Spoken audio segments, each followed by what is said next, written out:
Most people who leave do not announce it. They do not stand at a threshold and declare their departure. They simply begin the small, incremental withdrawals that precede it, the shortened conversations, the redirected attention, the gradual reassignment of energy toward wherever they are going next. By the time the leaving is visible, it has usually been underway for a long time. Calvin Merritt was 47 years old, and he had been in the process of leaving for 8 months. Not a place. Not a person. He had been in the process of leaving a version of himself, the version that had waited for 11 years, for a phone call that never came from a daughter he had not been permitted to know. He had decided, with the exhausted finality of a man who has held a door open past the point of reasonable hope, to close it. To accept the shape of the life he had been given rather than continuing to grieve the one that had been taken from him. He had made the decision with full awareness of what it cost, and in the full conviction that the cost of continuing to wait was higher. He had been walking toward that closed door for 8 months. He was 47 years old, and he was about to finish the walk. He did not finish it. On a Thursday afternoon in a television studio in Atlanta, with his coat already on metaphorically in every way that mattered, Steve Harvey said 2 words that stopped him mid-step. Wait, look back. What Calvin saw when he looked back would cost him everything he had built in 8 months of careful, disciplined departure. It would also give him back 11 years. Calvin Merritt grew up in Savannah, Georgia, the second of 3 sons in a household run by his father Robert, a Baptist deacon and retired postal worker, and his mother Evelyn, a woman whose combination of warmth and absolute moral clarity had produced 3 sons who were, in their father's description, either very good men or very good at appearing to be. Calvin was the former. He had inherited his mother's instinct for the ethical weight of situations and his father's capacity for patient, steady labor qualities that served him well in his work as a licensed contractor, and poorly in the specific situation that had defined the last 11 years of his life. He had been 26 when he met Diane Holloway at a mutual friend's cookout in Savannah. She was 24, a medical billing specialist, and possessed of the specific gravitational quality of certain people, the quality of making the room arrange itself around them without apparent effort. Calvin, who was not easily arranged, found himself arranged. They were together for 2 years. The relationship was serious, committed, and ultimately undone by a disagreement about geography. Calvin's contracting business was in Savannah, where his family and livelihood were rooted, and Diane had been offered a position in Charlotte that represented a significant professional advancement she had worked toward for years. Neither of them was wrong. The relationship ended with genuine mutual respect and the specific sadness of 2 people who have chosen, each for defensible reasons, something other than each other. 6 months after the breakup, Diane called to tell him she was pregnant. The child was his. She was keeping the baby. She was in Charlotte. Calvin had responded with full commitment. He had offered to relocate, which Diane had declined. He had offered financial support, which she had accepted with appropriate graciousness. He had asked consistently and without pressure for involvement in the child's life, phone calls, visits, a presence calibrated to whatever Diane was comfortable with. For the first 2 years, he had been permitted a tenuous but real connection to his daughter, Amara. He had visited Charlotte 4 times. He had held her. He had sent birthday cards and Christmas gifts and called on Sunday evenings when Diane was amenable. Then Diane had met someone. A man named Patrick who was solid and present, and from every account Calvin could gather, genuinely good. Patrick had proposed when Amara was 3. Diane had said yes.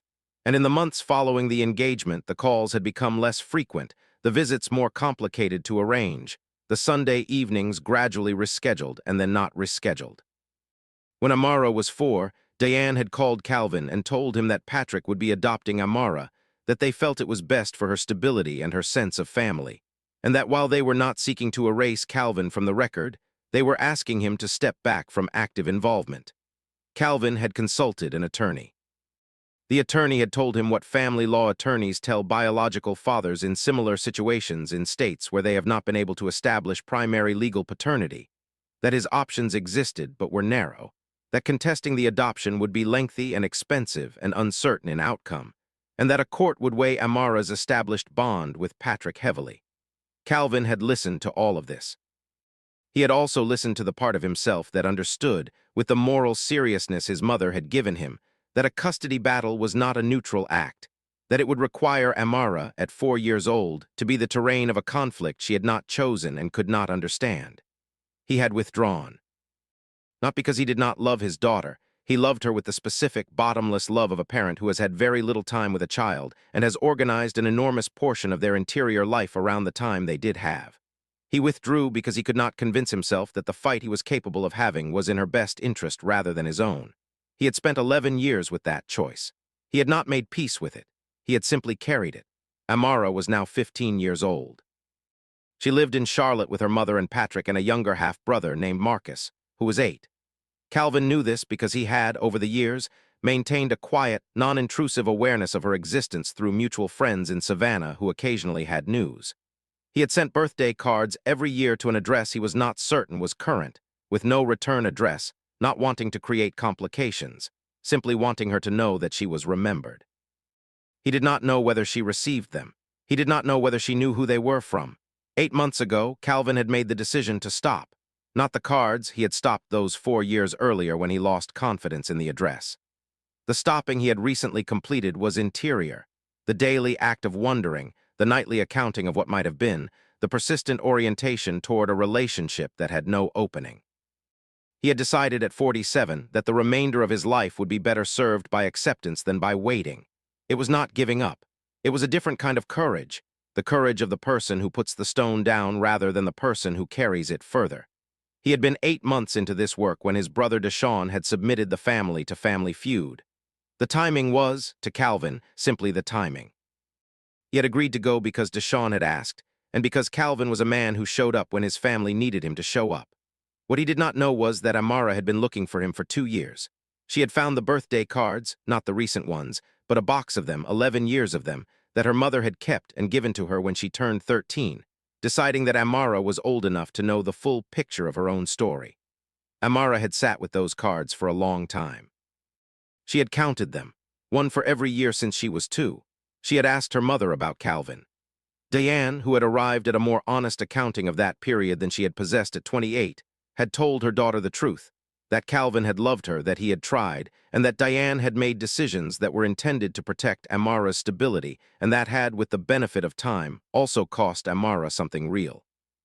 Amara was 15 now, old enough to have opinions and young enough to act on them without the full weight of consequence. She had found her father online through the contracting business website. She had written a message that she rewrote 14 times before sending, asking simply whether he was the Calvin Merritt who had been her father, and whether he would be open to a conversation. The message had arrived in Calvin's business inbox 2 weeks before the Family Feud taping. He had read it 6 times.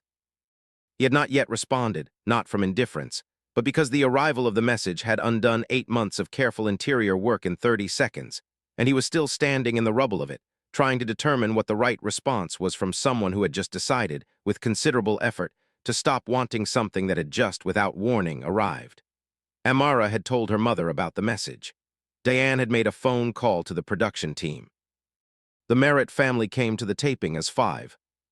Calvin, his brother Deshaun, Deshaun's wife Tamara, their mother Evelyn, 81 years old, still sharp, still possessed of the moral clarity that had shaped all 3 of her sons, and Calvin's closest friend and longtime business partner, Harold, who had been included on the grounds that he was family in every meaningful sense, and had specifically requested the opportunity to appear on the show for reasons he had told Deshaun were personal and told Calvin were simply that he had always wanted to be on television. Harold had been told. Deshaun had been told. Tamara had been told. Evelyn had been told by Deshaun and had sat with the information for one evening and then said, at breakfast the following morning, simply, "It is time." That was all she said about it. Steve Harvey's pre-show segment moved through the family with the ease of a man who had been reading rooms for 30 years. Harold's stated ambition to appear on television was solicited and delivered with the self-aware enthusiasm of a man who is exactly as funny as he believes himself to be. Deshaun's protective fraternal energy was immediately legible and immediately endearing. Evelyn's 81 years sat in the room as a kind of gravity. Steve Harvey, who had a particular respect for older women who had lived fully and showed it, gave her more time than the format technically allocated, and she used it with the precision of a woman who has learned not to waste words. When Steve reached Calvin, his approach shifted in the manner those who observed him closely would recognize: the deliberate slowing, the quality of attention that was different from the group energy, the sense of someone narrowing their focus to a single point.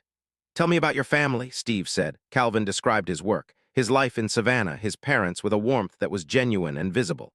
"You have kids?" Steve asked. The pause was brief, but Steve Harvey caught it the way he caught everything. "I have a daughter," Calvin said. I haven't been part of her life." "How old is she?" 15. "Do you know where she is?" "Charlotte," Calvin said. "She lives with her mother and her stepfather." A pause. "She's being raised well. She has a good family." The answer had the quality of something said many times, accurate, complete, and carefully stripped of the personal weight it was actually carrying.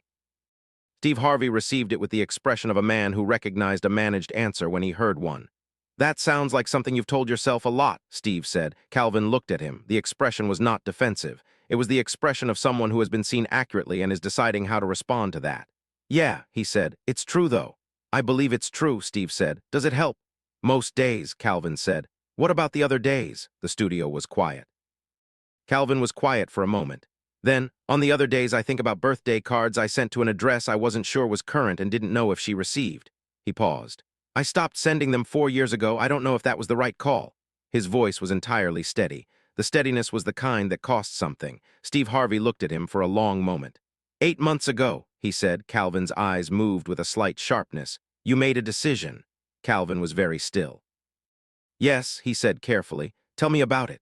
Calvin looked at Steve Harvey with the expression of a man who is determining how much honesty is appropriate in a room full of strangers and cameras, and has just decided that the answer is all of it. "I decided to stop waiting," he said, "to stop organizing my interior life around a door that didn't have a handle on my side, to accept the shape of what I have." He paused. "I made that decision with full information, and I think it was correct. I've been doing the work of it for 8 months. "You've been walking away," Steve said. "I've been walking towards something different," Calvin said. "Same thing maybe, but the direction felt important." Steve Harvey nodded slowly. He looked at Evelyn, who was watching her son with the expression of a woman who has prayed about something for 11 years and is currently watching a Thursday afternoon in Atlanta become the answer. He looked back at Calvin. "Before you finish that walk," Steve said, his voice quiet, entirely level, "I need to ask you to do something, just one thing." He paused. "Wait." Another pause, and look back. Calvin Merritt went still. He looked at Steve Harvey. He looked at his mother. Evelyn gave him the nod she had given him at every threshold of his life, not directing him, not deciding for him, simply telling him she was present and that whatever the threshold required, he had what he needed to cross it. He turned around. Amara stood at the back of the stage. She was 15 years old and she had her father's posture, the upright, steady bearing of a man who had stood on job sites in all weather, and had learned that the body communicates authority before the mouth does. She was wearing her school debate team blazer because she had told her mother that morning that she wanted to wear something that showed who she was, and the debate blazer was the thing that currently represented who she was most accurately. She was not performing composure. She was 15 and genuinely composed in the way of a young person who has been thinking carefully about something for 2 years and has arrived, after much deliberation, at a decision she is standing fully inside. In her left hand she was holding a card, a birthday card still in its envelope. Her 14th birthday, one of the 11. Calvin looked at his daughter for the first time in 11 years. The last time he had seen her, she had been 4 years old. He was looking now at a 15-year-old who had his posture and her mother's face and the debate blazer and the card in her hand. And the looking required everything he had, all 8 months of careful work, all 11 years of carrying, all of the contained, patient love of a man who had loved someone fully from a distance for over a decade. He put his hand over his mouth. He stood there for a long time. Amara walked toward him at the pace of someone who has rehearsed this and then decided not to rehearse it and is now doing it from the unrehearsed version, which is slower and more honest and considerably more difficult. She stopped in front of him and held up the card. "I have all of them," she said. "My mom kept them. She gave them to me when I was 13. Her voice was steady in the way of a 15-year-old who has decided to be brave and is executing the decision with more precision than most adults manage. "I counted them, one for every year." Calvin lowered his hand from his mouth. He looked at the card. He looked at his daughter. "You found my email," he said. 2 weeks ago," she said. "I haven't answered yet." "I know." She looked at him directly. "I'm here anyway." Something broke in Calvin Merritt's face. Not in the dramatic way of structural collapse, in the quiet way of a dam that has held the full weight of what it was built to hold, for the full duration it was built to hold it, and is now permitted finally to release. He did not collapse. He simply let the face show what it had been carrying. "I was about to stop," he said, his voice unsteady for the first time. 8 months ago I decided to—" "I know," Amara said. "My mom told me." She held his gaze with the clear, direct quality that was entirely her own. "I needed you to not finish that. I needed you to look back first." She paused. "I need to know you before I decide what I want this to be. I'm not promising anything. I just need to know you." Calvin looked at his daughter, this 15-year-old person who had found him in a business inbox, and flown to Atlanta in a debate blazer with a birthday card in her hand, and told him, with the precision of someone who had thought carefully about exactly what she needed to say, that she was not promising anything but needed to know him, and understood that he was in the presence of someone who had inherited the best of every quality he had ever tried to develop in himself. He took the card from her hand. He held it for a moment. Then he said, "I would like that more than anything I have ever wanted." Amara nodded, the nod of someone who has received a correct answer and is filing it accordingly. "Okay," she said. He opened his arms. She stepped into them, and the embrace that followed was not the tearful reunification of a story with a clean resolution. It was the first meeting of two people who had each, from a significant distance, loved the other without the other's knowledge, and who were now standing close enough to begin the work of knowing what that love actually looked like in person. Steve Harvey stood at the side of the stage. When he spoke, his voice had the quality it had only in the moments when the stage had produced something that had genuinely moved him past the management of his professional self. "I told him to wait," Steve said, "and to look back, because a man who has been walking away from something for 8 months has earned the right to keep walking. I was not going to take that away from him." He paused. "But I needed him to look back first, because sometimes what we have decided to leave has already decided to come back. And if it comes back in a debate blazer with 11 years of birthday cards, the least we can do is turn around and see it." He looked at Calvin and Amara. "That young woman flew here from Charlotte to show her father who she is. She is not asking to be rescued or restored or given something she has been denied. She is asking to know him. That is the cleanest, most dignified thing I have seen on this stage." He paused. "And this man, who decided 8 months ago to accept his loss with grace, and who was in the middle of that and turned around anyway, that is not weakness. That is the specific courage of someone who is willing to start over when starting over becomes available." He looked at Evelyn, who was sitting with 11 years of Sunday prayers completed on a Thursday afternoon in Atlanta. She gave him the same nod she had given her son. He received it with everything it contained. The episode aired on a Monday evening. Within 36 hours, the clip had been viewed 47 million times. What made it travel differently from the reunion moments that had preceded it was the detail of the coat. The metaphorical coat, the 8 months. The interior walk away from something that had defined 11 years of a man's life. People who had made similar decisions, or were in the process of making them, or were advising others in the making of them, responded with a specificity that indicated the clip had located something precise.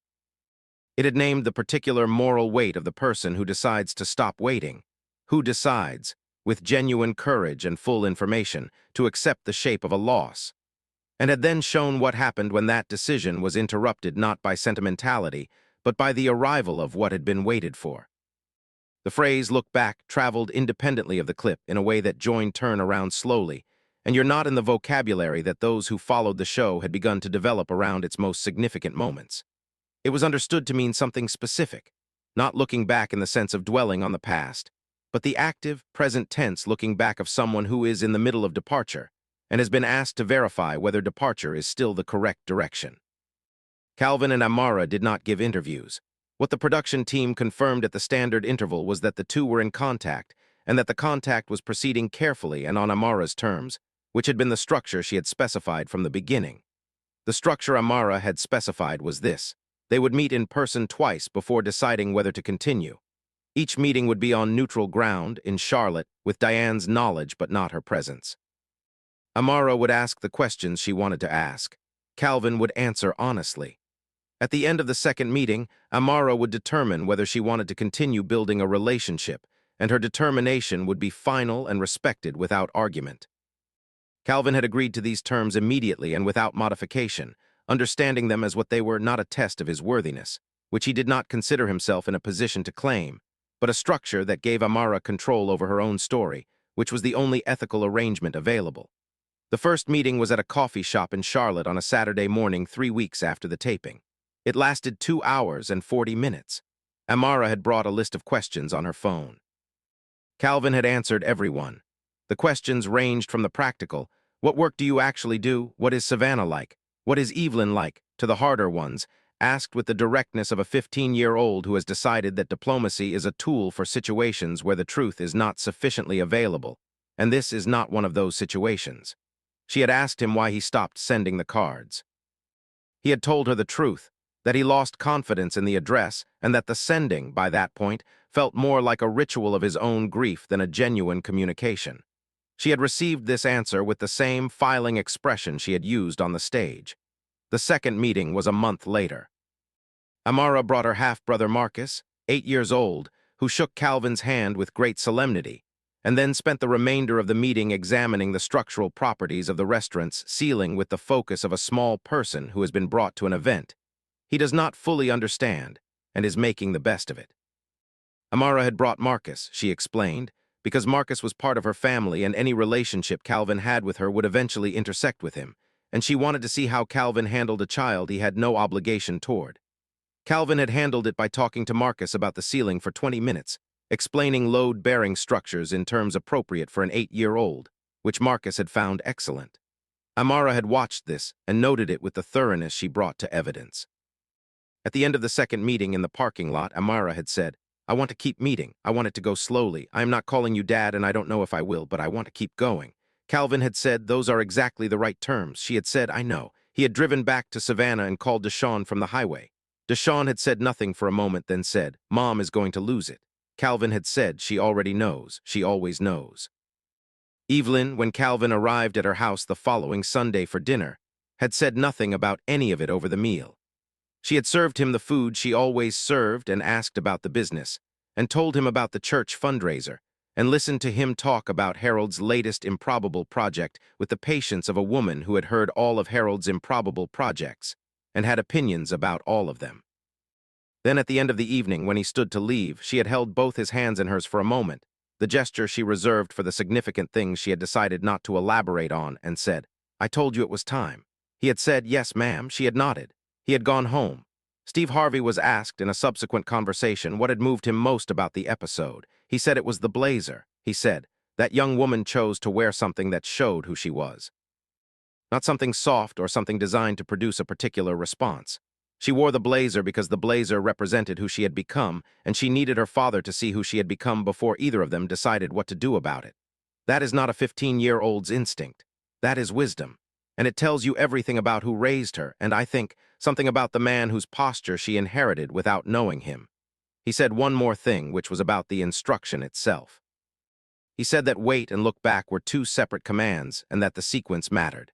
The wait came first because a man in the middle of a deliberate, courageous departure had to be stopped before he could be redirected. The stopping had to precede the looking, or the looking would be coerced rather than chosen.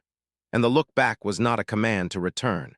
It was a command to verify, to make the departure with full information rather than with the information available 8 months earlier. A man who looks back and then chooses to keep walking has not been manipulated. A man who looks back and turns around has not been weakened. Both are acting with full information. Both are choosing. That, Steve Harvey said, was the thing he most wanted people to understand about that afternoon. Calvin Merritt continued his contracting business in Savannah. He continued his Sunday dinners with his mother. He drove to Charlotte once a month, on the schedule that Amara set, and spent the hours she allocated in the careful, unhurried work of being known by his daughter. He did not rush it.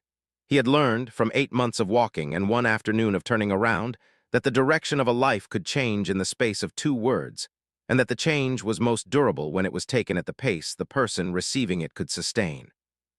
Amara, 15 turning 16, continued her debate team and her homework, and the ordinary life of a Charlotte teenager, whose family had recently become somewhat more complicated and considerably more complete. She had added a contact to her phone under the name Calvin, which she had not yet changed and might not change for a long time, and which was, as she had explained to her best friend who had asked whether it was weird not to call him Dad, exactly as much as she was ready to call him for now, and that was fine, and she did not need to be further along than she was. Her friend had said, "That's really mature." Amara had said, "I had time to think about it. 11 years of birthday cards will do that." She had said it without bitterness, which was perhaps the most significant thing about it. The 11 cards were not, in the end, evidence of a debt or a wound. They were evidence of a man who had loved her from a distance with the best tools available to him at the time. She had decided to understand them that way. It had taken 2 years of thinking and one Thursday afternoon in Atlanta to arrive at that understanding, but she had arrived at it, and it was solid, and she intended to build on it. The building was slow. That was correct. Some things should be built slowly, by people who have decided that what they are building matters enough to do carefully. Calvin and Amara were two such people, and what they were building was a relationship that had never existed before and was not the restoration of something lost, but the construction of something new, from materials that included 11 birthday cards and a debate blazer and the posture they shared without having stood in the same room for 11 years. It was a beginning. It was, by any honest accounting, the best possible kind. If this story moved you, like it and share it with someone who needs to hear it. Subscribe and never miss a story like this one.